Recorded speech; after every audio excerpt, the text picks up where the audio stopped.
Então, vamos nos colocar, né, nessa presença amiga de Deus, Deus que nos fala a cada momento, principalmente agora nesse tempo do Advento, onde nós nos colocamos e nos propomos também a preparar o nosso coração para que o Cristo possa realmente renascer. E mais do que nunca pedir essa proteção de Maria, a intercessão dela. Ela que gerou Jesus, e a gente pode imaginar como que deve ter sido esse momento de intimidade profunda com Ele. Que Deus possa realmente, por meio de Maria, nos dar essa graça. Do Natal desse ano ser diferente. E realmente Jesus encontre no nosso coração uma manjedoura, onde Ele possa nascer, possa transformar o nosso coração, possa transformar a nossa família, que possa transformar a sociedade. Em nome do Pai, do Filho e do Espírito Santo. Amém. Envia teu Espírito, Senhor, e renova a face da terra. Envia teu Espírito, Senhor, e renova a face da terra. Vinde, Espírito Santo, enchei os corações dos vossos fiéis e acendei neles o fogo do vosso amor. Enviai o vosso Espírito e tudo será criado. Oremos. Deus que instruíste os corações dos vossos fiéis com a luz do Espírito Santo, fazei que apreciemos certamente todas as coisas segundo o mesmo Espírito e gozemos sempre da sua consolação. Por Cristo, Senhor nosso. Amém. Ave Maria, cheia de graça, o Senhor é convosco. Bendita sois vós entre as mulheres, e bendito é o fruto do vosso ventre, Jesus. Santa Maria, Mãe de Deus, rogai por nós, pecadores, agora e na hora de nossa morte. Amém. Sede da sabedoria, rogai por nós. Em nome do Pai, do Filho e do Espírito Santo. Amém. Então, nos Atos dos Apóstolos, no capítulo 1, dos versículos de 12 a 14, nós vamos ler e ver, né, o que realmente esse capítulo e esses versículos dizem para nós. Voltaram eles, então, para Jerusalém, do monte chamado das Oliveiras, que fica perto de Jerusalém, distante uma jornada de sábado. Tendo entrado no cenáculo, subiram ao quarto de cima, onde costumavam permanecer. Eram eles Pedro e João, Tiago, André, Filipe, Tomé, Bartolomeu, Mateus, Tiago, filho de Alfeu, Simão, o zelador, e Judas, irmão de Tiago. Todos eles perseveravam unanimemente na oração, juntamente com as mulheres, entre elas Maria, mãe de Jesus, e os irmãos dele. Palavra do Senhor. Então, aqui a gente vê a presença de Maria com os apóstolos no cenáculo. Quando diz, né, que os apóstolos, eles, depois que Jesus subiu ao céu, eles voltam lá para Jerusalém e ficam esperando agora a chegada do Espírito Santo. Esse dom do Espírito que Jesus prometeu a eles. Mas é interessante a gente ver, né? Maria está ali presente. E eu encontrei um texto que até eu já trabalhei uma vez esse texto aqui, é de um padre que vem colocando esse pensamento, né? Perseverantes na oração com Maria, a mãe de Jesus. E ele vem colocando a beleza da figura de Maria no escrito de São Lucas. Então, eu vou começar por essa folhinha para depois a gente ir seguindo mais algumas coisas. Então, ele diz o seguinte: Maria, a mãe de Jesus, nos escritos de São Lucas, é caracterizada como a Virgem que reza. E isso podemos perceber em 3 momentos especiais de sua caminhada, e o podemos ver nos evangelhos também, que dão testemunho de seu modo bonito de rezar, sem deixar de lado tantos outros momentos de sua vida, que devem ter sido fortes e profundos. Um dos momentos fortes que Lucas coloca para a gente é quando Maria reza como mulher profética no Magnífica. O outro, e que talvez seja o mais conhecido e que faz parte de um dos mistérios luminosos, é rezando como mulher intercessora numa festa de casamento em Caná da Galileia, que a gente já refletiu. E, finalmente, ela reza como mãe da comunidade igreja, fazendo-se presente no cenáculo.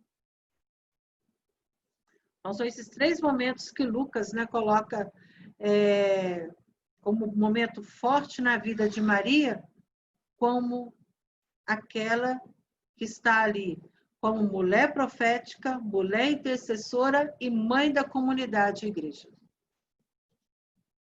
E o livro dos Atos dos Apóstolos, escrito por São Lucas, também descreve Maria como a mulher orante. Lucas é o único evangelista que coloca Maria no nascimento da igreja pelo Espírito Santo. Neste episódio, e por ser ele um momento muito importante, a mãe de Jesus, Maria de Nazaré, é apresentada como que presidindo a oração dos discípulos e das outras mulheres, suas companheiras e familiares. Com toda certeza ali estava Marta, Maria, que eram os que, né, que seguia, né, Madalena, pelo menos essas 3, com toda certeza estava ali. Mas como os Atos dos Apóstolos colocam outras mulheres, né, Lídia, Priscila, etc., a gente não sabe se elas estão ali também. Mas pelo menos as 3, com Maria, está ali. Até quando o Gilson me mandou 2 figuras, né, para mim escolher, tinha uma que se você observou, eu até falei, eu deveria ter colocado essa, mas eu gostei mais da outra. Lá tinha as mulheres também ali, que receberam também o Espírito Santo. Estava lá com Nossa Senhora, junto com os apóstolos, esperando a vinda, né, do Espírito Santo. E com toda certeza, essas mulheres estavam ali junto para poder dizer para Nossa Senhora, você não está sozinha, nós também estamos aqui junto com você e com os apóstolos, aguardando a vinda do Espírito Santo. Se formos deter nosso olhar sobre este episódio, é neste contexto que a figura de Maria evoca a presença contemplativa e atuante da Igreja, das Marias cheias de fé e entusiasmo, as Marias de hoje, nas nossas comunidades, que dedicam suas vidas à evangelização. Então, como lá nos Atos dos Apóstolos estava lá Maria, que os Atos falam, né? Depois que fala dos 11, aí todos eles perseveravam unanimemente na oração, junto com as mulheres, entre elas Maria, mãe de Jesus e os irmãos dele. Então, aqui a gente vê que hoje a igreja ela continua viva. E quem são as mulheres hoje na igreja? A gente vai encontrar várias pessoas que realmente se dedicam à evangelização, que realmente estão ali continuando a pregação da palavra de Deus. E em relação entre Maria e o Espírito Santo, pode-se compreender no sentido que é este mesmo Espírito que agiu nela na concepção de Jesus, que vem agora sobre o núcleo fundador da igreja, onde Maria também está presente. Maria toma parte na ação do Espírito, tanto na encarnação do Filho de Deus, quanto na constituição da comunidade eclesial. Porque Maria, ela se tornou plena do Espírito Santo já na Anunciação. E por obra do Espírito Santo, ela concebe Jesus. E agora a igreja se tornará a igreja missionária. E Maria, ela não fica fora dessa missão. E aí ela está ali junto com aqueles que foram escolhidos por Jesus, que agora continuarão a missão dele. Ela está ali para ser a mãe, aquela que reza com os apóstolos, aquela que vai ali para dar força. A nossa fundadora, ela sempre colocava isso, né? Que Maria, ela apressou a vinda do Espírito Santo. Maria, ali rezando com os apóstolos, ela apressou a vinda do Espírito Santo. Porque quando Jesus manda eles irem para Jerusalém, para o cenáculo, ele não disse que seria 10 dias depois. Vão e lá permaneçam até a descida. E tanto é que é a primeira novena que nós temos também na igreja. Começou aí a novena de Pentecostes. Então, aí a gente vê que Maria, na hora que a igreja se torna, né, a igreja missionária, ela está ali presente. Porque ela também, como mãe, assume, junto com os apóstolos, a missão da igreja. E a gente pode imaginar também, né, como os apóstolos não iam ali pedir conselho a Nossa Senhora. Com toda certeza, Maria dizendo para eles, olha, perseveram. Meu filho não disse que era para a gente ficar aqui? Então, vamos rezar juntos, implorando que o Espírito Santo venha. Com toda certeza, eles estavam ali ainda, né, confusos, com medo. E Nossa Senhora ali também aliviou.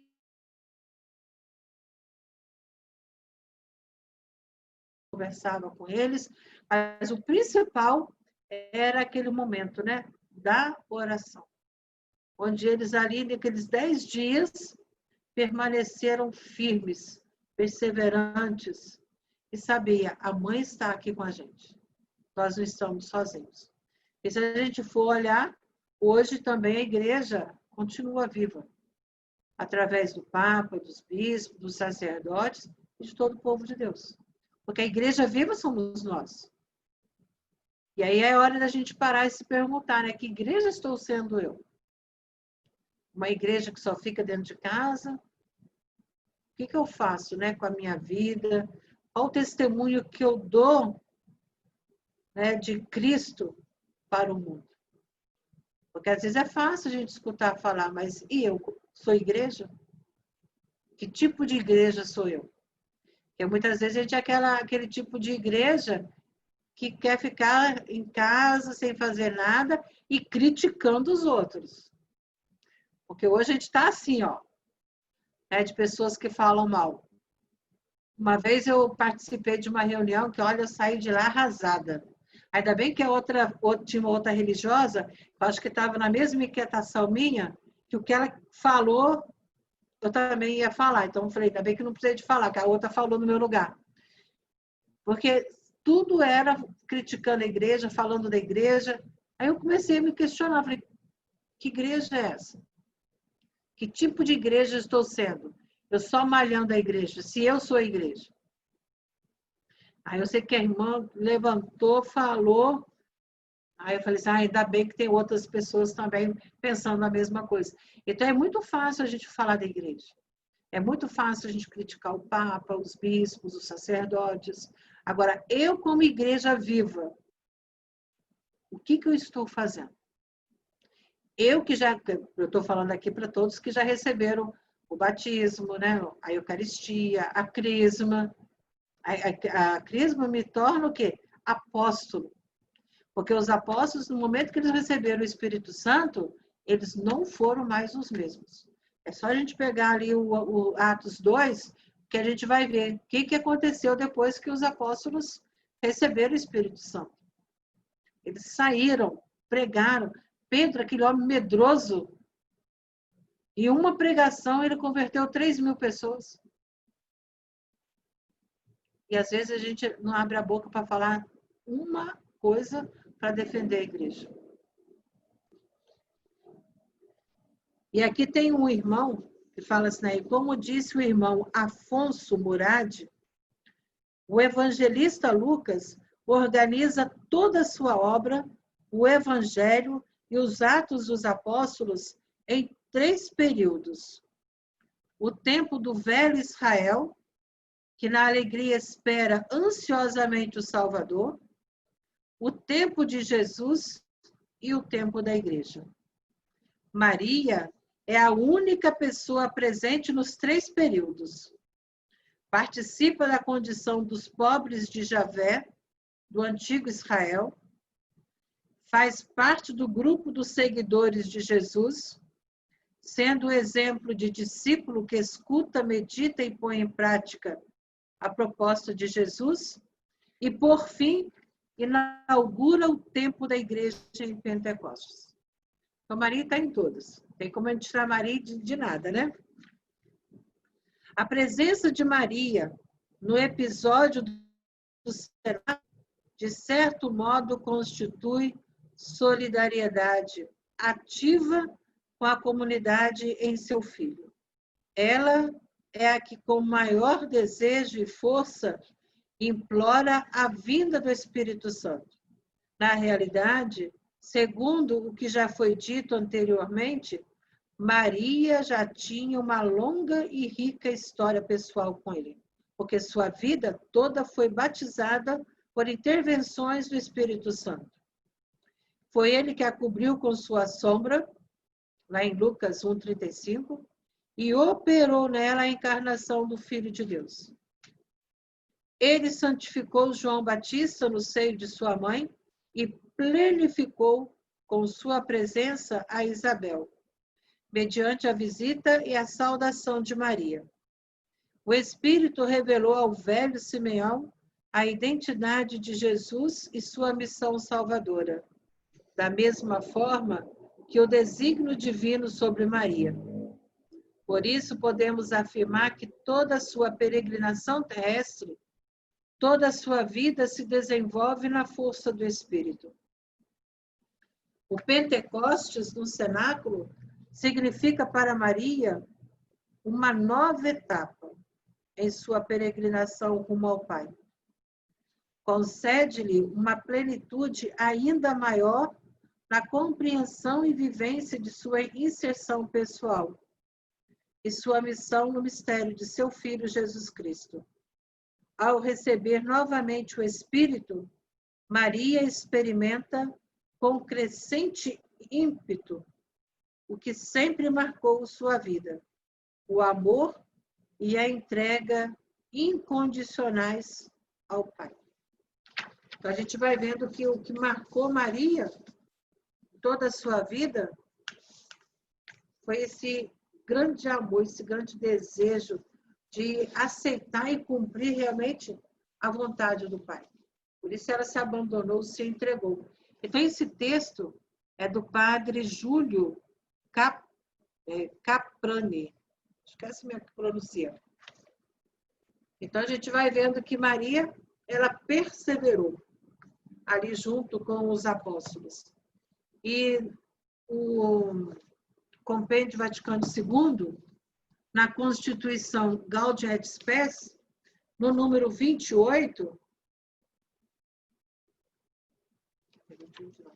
28 não, foi que errando aqui.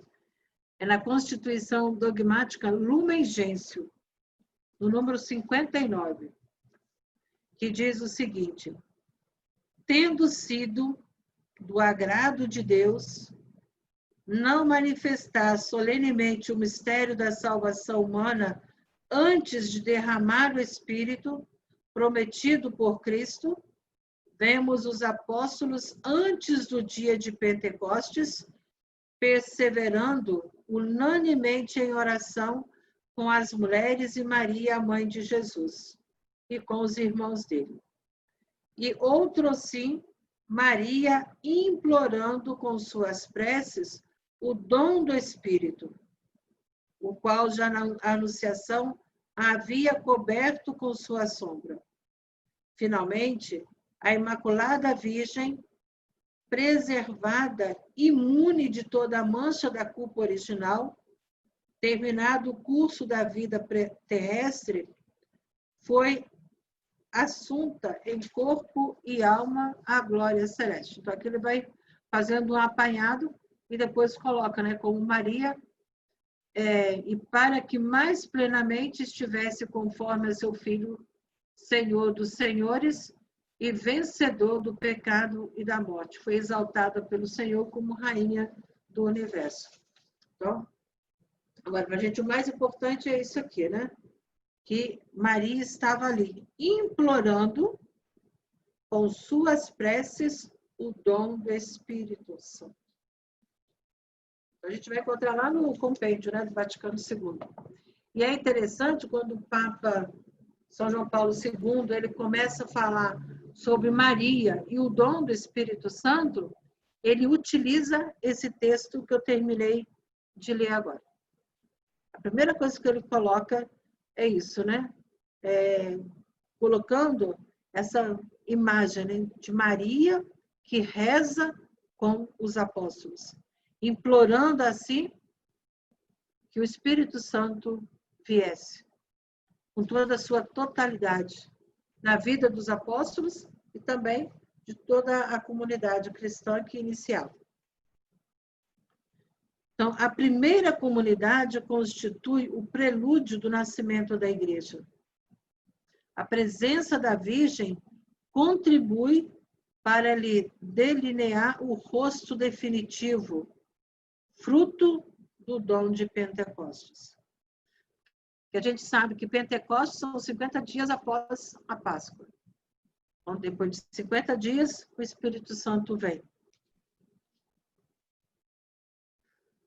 No clima de espera, a gente pode imaginar ali o coração daqueles apóstolos. Eles estavam naquela expectativa. Quando é que realmente o Espírito Santo vem?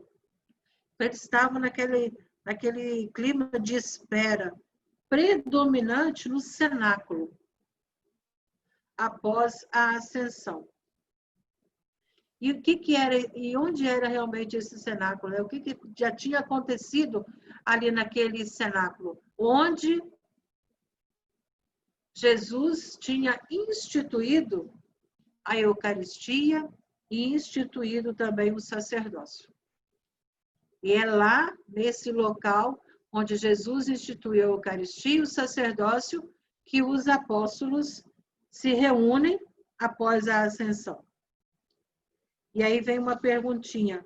Qual é a posição de Maria em relação à descida do Espírito Santo?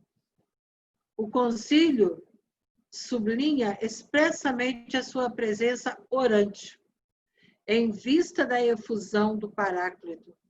Ela implora, com as suas orações, o dom do Espírito. A gente pode imaginar, né? Maria, ela era a esposa do Espírito Santo. Então, essa intimidade profunda que ela já tinha com o Espírito Santo.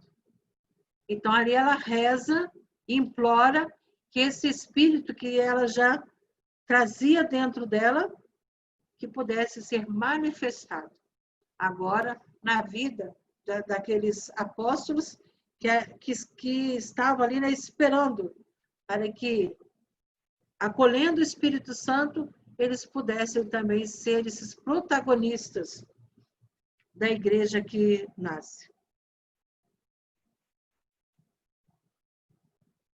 Esta observação resulta particularmente significativa a partir do momento que na Anunciação o Espírito Santo já havia descido sobre ela, recobrindo-a com a sua sombra e dando origem à encarnação do Verbo.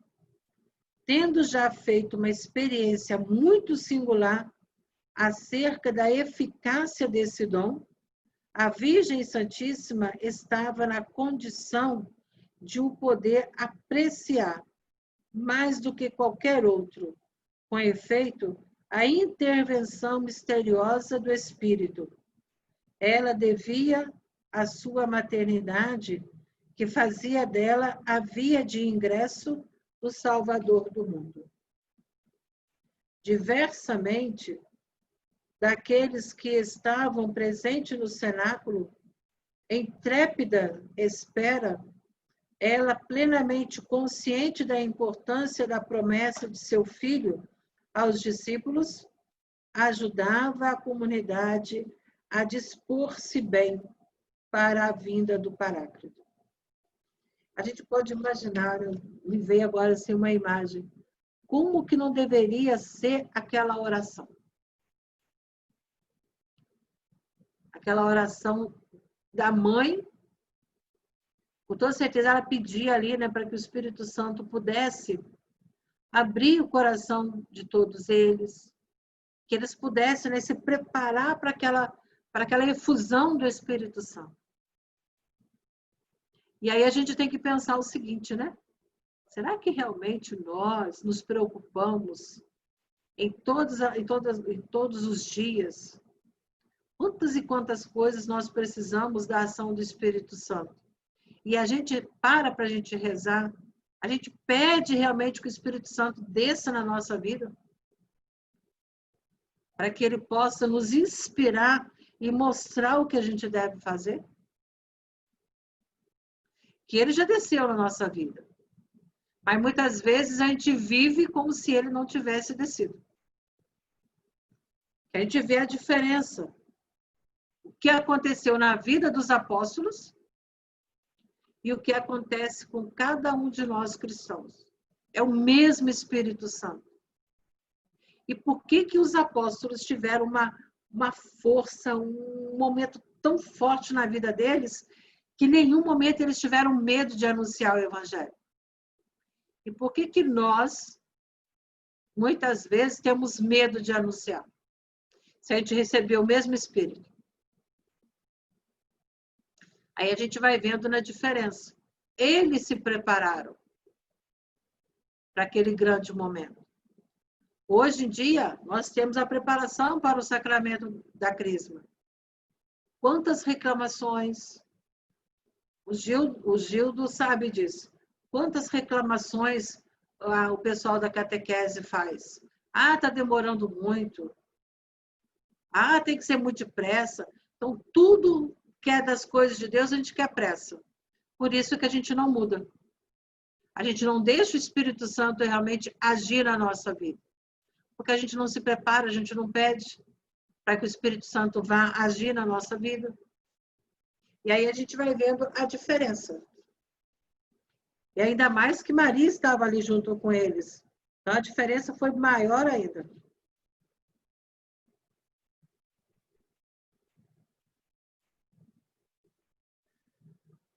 A sua singular experiência, então, enquanto a fazia desejar ardentemente a vinda do Espírito, empenhava também em predispor mentes e corações daqueles que estavam ao seu lado. Durante aquela oração no cenáculo, em atitude de comunhão profunda com os apóstolos, com algumas mulheres e com os irmãos de Jesus, a Mãe do Senhor invoca o dom do Espírito para si mesma e para a comunidade. Era oportuno que a primeira efusão do Espírito sobre ela, ocorrida em vista da maternidade divina, fosse renovada e fortalecida. Com efeito, ao pé da cruz, Maria tinha sido investida de uma nova maternidade em relação aos discípulos de Jesus. Precisamente esta missão exigia um renovado dom do Espírito. A Virgem desejava-o, portanto, em vista da fecundidade da sua maternidade espiritual. Ela trouxe Jesus. Então, a primeira missão dela, ela fez.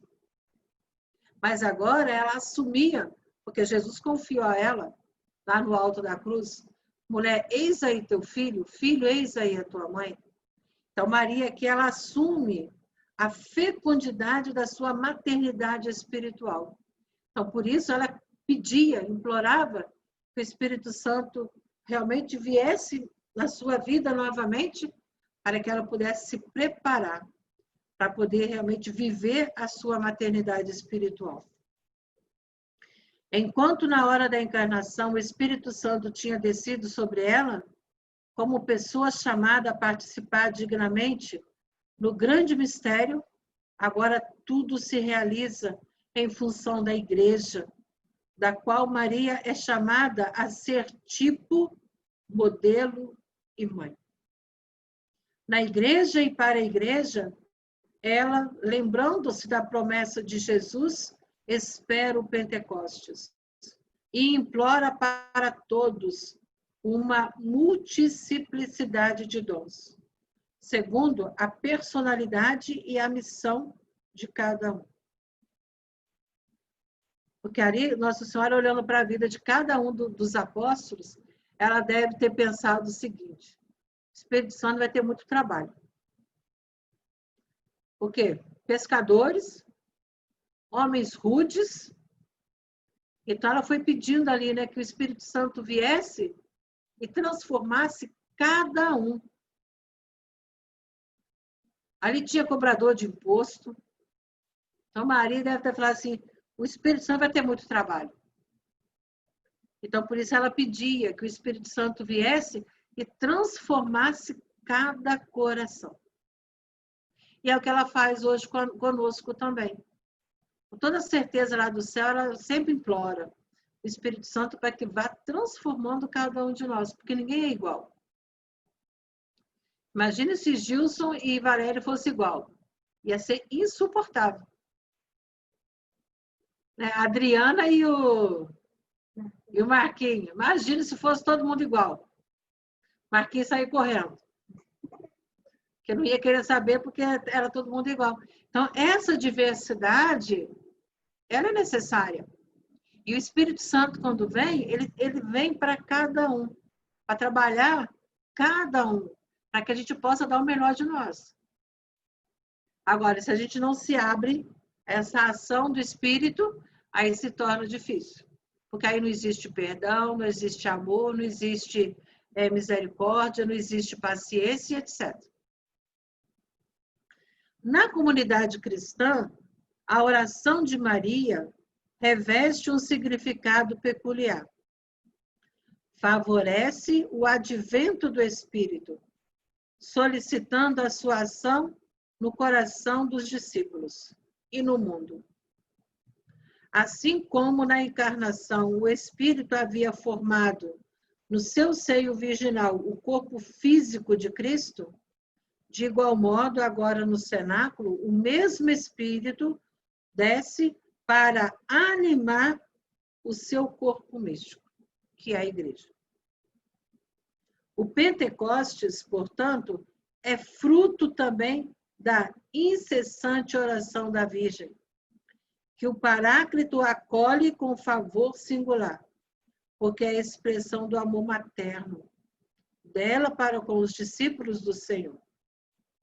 Contemplando a poderosa intercessão de Maria, que espera o Espírito Santo, os cristãos de todos os tempos, no longo e fatigoso caminho rumo à salvação, recorrem com frequência à sua intercessão, para receber com maior abundância os dons do Paráclito. Tanto é que quando a gente, na catequese catecumenal, preparando ali para a Crisma, tem os momentos ali que a gente fala sobre Maria, a importância de Maria na nossa vida. Ela não fica de fora. E sempre a gente recomenda, né? Peça a intercessão de Maria, para que ela nos ensine, que ela nos ajude a preparar o coração para receber a plenitude, né, da ação do Espírito Santo. Respondendo à oração da Virgem e da comunidade reunida no cenáculo, no dia de Pentecostes, o Espírito Santo cumula da plenitude dos seus dons a Virgem e os presentes, operando neles uma profunda transformação em vista da difusão da Boa Nova. A Mãe de Cristo e aos discípulos são concedidos nova força e novo dinamismo apostólico para o crescimento da Igreja. Em particular, a efusão do Espírito conduz Maria a exercer a sua maternidade espiritual de modo singular, através da sua presença cheia de caridade e do seu testemunho de fé. Se Maria ali permaneceu, é porque ela era cheia do amor e porque acreditava. Porque se Maria não tivesse uma fé convicta, ela estaria ali junto com os apóstolos? Não. Mas porque ela acreditava e tinha certeza daquilo que Jesus prometeu aos apóstolos, ali ela permaneceu fiel. E nós? Permanecemos fiéis? Ou por qualquer dificuldade nós abandonamos tudo? Se a gente for olhar, né, na nossa vida, seja de quem for, às vezes nós estamos passando por momentos difíceis, a primeira coisa que a gente abandona é a oração. Ah, eu estou rezando, não dá certo? Então, a primeira coisa que a gente abandona é a oração. E é onde a gente deveria continuar ali convicto. Né? É na oração que eu encontro a força. É na oração que eu tenho ali as luzes do Espírito Santo. A primeira coisa que a gente faz, isso todo mundo tem experiência na vida. A primeira coisa que a gente abandona é a vida de oração. E aí a gente sabe o desastre que é. A Amanda está até rindo aqui de mim. Então a gente sabe o desastre que é, né? A gente deixar a nossa vida de oração. Na igreja nascente, ela entrega aos discípulos como tesouro inestimável as suas recordações sobre a encarnação, sobre a infância, sobre a vida oculta e sobre a missão do Filho Divino, contribuindo para fazer com que ele seja conhecido e para fortalecer a fé daqueles que acreditam. Não possuímos nenhuma informação sobre a atividade de Maria na igreja primitiva, mas é lícito supor que mesmo depois do Pentecostes, ela tenha continuado a viver uma existência escondida e discreta, vigilante e eficaz, iluminada e conduzida pelo Espírito. Exerceu uma influência profunda sobre a comunidade dos discípulos do Senhor. E com toda certeza, depois que os apóstolos começaram a sair para poder pregar, de vez em quando, acho que na hora que apertava as coisas, eles corriam a Nossa Senhora. Falavam, mãe, o que a gente faz agora que o negócio está difícil? E aí Nossa Senhora, com todo aquele carinho dela de mãe, aconselhava, conversava, e sempre com toda certeza dizendo para eles, meus filhos, não desanimem. É preciso dar a vida, porque meu filho deu a vida por você. Então, a mesma coisa hoje Nossa Senhora fala para nós. É difícil? Muitas vezes a nossa caminhada na igreja? É. Mas se Jesus deu a sua vida por nós, morrendo numa cruz, ressuscitou, subiu ao céu, enviou o Espírito Santo, é a gente ser muito covarde.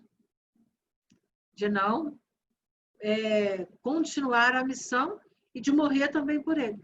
Se Deus permitir, né? Que a gente não sabe como que vai ser o nosso fim. Que a gente pode ser martirizado. E a gente está preparado para o martírio? Como os apóstolos tiveram? Às vezes, hoje, se a gente for olhar para a nossa vida, se chegasse uma perseguição, muitos cristãos correriam. Muitos não estariam preparados para poder realmente assumir esse momento, né, de dar a vida por Cristo, de manter a nossa fé convicta, né, na Igreja de Cristo. E falando aqui um pouquinho dos Atos dos Apóstolos, no rodapé da Bíblia da Ave Maria, mas é aquela Ave Maria de estudo, né, que é bem grossa. Então, vem colocar para a gente essa reflexão. Ele coloca o seguinte: o primeiro relatório sobre a comunidade de Jerusalém. Este é o primeiro dos sumários ou resumos que Lucas apresenta nos Atos. São como paradas narrativas entre os diversos episódios de seu livro. Conectam o que anteriormente foi narrado e nos dão as chaves de interpretação do que em prosseguimento vai ser narrado. Lucas nos apresenta aqui o núcleo original da igreja, constituída por 3 grupos: os 11, as mulheres e a família de Jesus. Tal qual no início de seu evangelho, situa em um lugar destacado Maria. Diz simplesmente que estava ali. É fácil imaginar, todavia, o que deve implicar sua presença no meio daqueles discípulos que ainda duvidavam diante da missão recomendada por Jesus. Ao encerrar o Concílio Vaticano II, em 1965, o Papa São Paulo VI proclamou Maria como mãe da Igreja. É assim que Lucas nos apresenta. Ela não podia estar ausente quando a Igreja estava a ponto de nascer. Nesse núcleo original da Igreja estavam também as mulheres que seguiram Jesus desde o princípio de sua vida pública. O livro dos Atos nos vai demonstrar que não havia no primeiro grupo de discípulos absolutamente nenhuma discriminação entre homens e mulheres perante as responsabilidades de levar à frente a missão de Jesus. A discriminação contra a qual continuamos lutando em nossos dias surgiu depois e não teve nada a ver com o Evangelho. Com este primeiro relatório começa a segunda etapa de preparação para a vinda do Espírito e vai ser dedicada à oração. Durará 9 dias. O lugar da reunião daquele pequeno grupo era o andar superior da casa, onde estavam alojados. Ali, unidos, perseveravam, unanimemente em oração. A expressão unanimemente é preferida por Lucas para destacar a unidade da comunidade na oração, em sua maneira de pensar e em sua forma de agir. Desde aqui, nos assinala algumas das características fundamentais, às quais toda a comunidade cristã deve aspirar. Então, uma das características da igreja, que nós sabemos que são 4, uma delas qual é? É a unidade. Então, ali estavam todos unidos. Então, é a igreja que se mantém unida com Maria à espera da vinda do Espírito. Então, é hora da gente parar agora e pensar, né? Esse mesmo Espírito está dentro de mim. Esse mesmo Espírito me impulsiona, me leva a anunciar o Evangelho. E quais são as disposições que hoje eu tenho para esse anúncio? Às vezes vocês podem falar assim, mas eu não tenho jeito, né, de chegar e falar. Muitas vezes a gente não precisa falar nada. A nossa vida fala. O nosso testemunho fala. E aí é hora da gente parar e se perguntar, né? Eu sou cristão autêntico? Eu participo da missa? Eu rezo? Eu procuro ajudar o próximo? Nas horas difíceis, eu me coloco ali de joelho, peço a intercessão de Maria, imploro o Espírito Santo para poder me iluminar, para que eu possa realmente assumir o meu papel de cristão. Então, são várias perguntinhas que vão ficando aí para a gente parar e pensar. Que a mesma ação transformadora da vida dos apóstolos também aconteceu na nossa. Se a gente ainda não está nessa plenitude, né?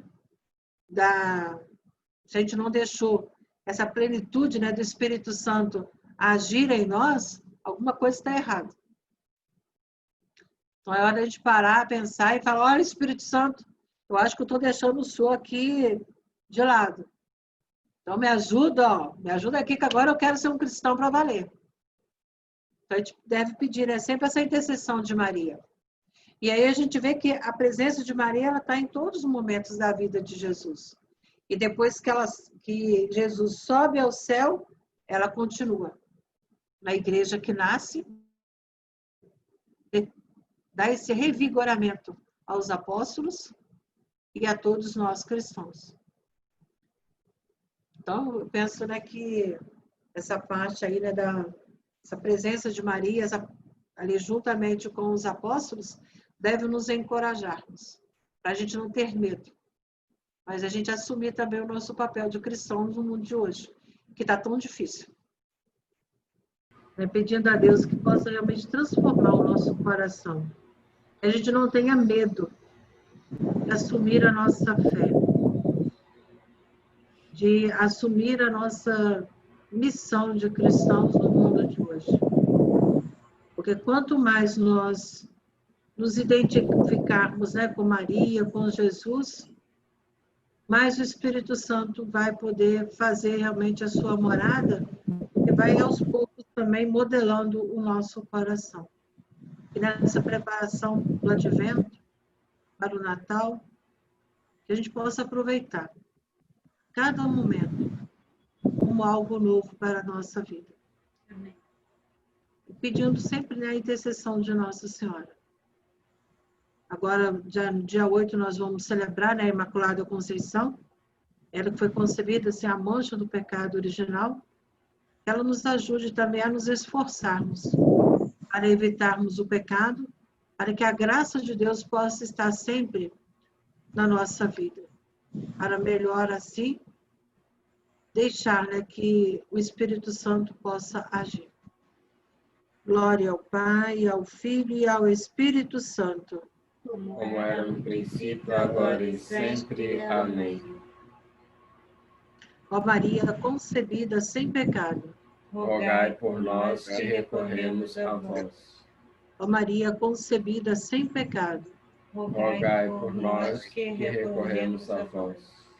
Ó Maria concebida sem pecado, rogai por nós que recorremos a vós. Em nome do Pai, do Filho e do Espírito Santo. Amém. Amém.